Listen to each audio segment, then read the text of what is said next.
Je vous raconte une histoire de mon collègue de classe Antoine, qui avait toujours la doute de soi permanent. Antoine était un garçon intelligent, doté d'une grande sensibilité. Pourtant, il vivait constamment dans l'ombre de ses doutes. Chaque épreuve, chaque devoir, chaque interaction sociale était pour lui une montagne à escalader.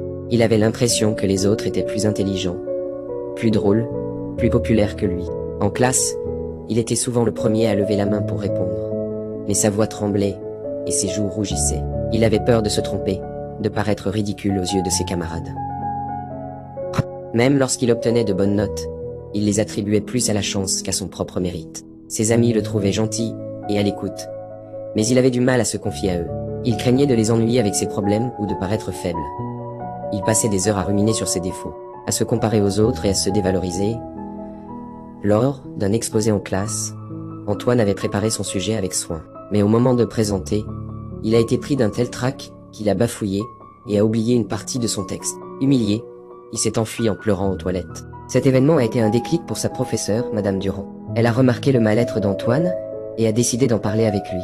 Elle l'a écouté avec attention, sans le juger, et lui a fait comprendre que ses doutes étaient normaux, mais qu'il ne fallait pas les laisser le paralyser. Madame Durand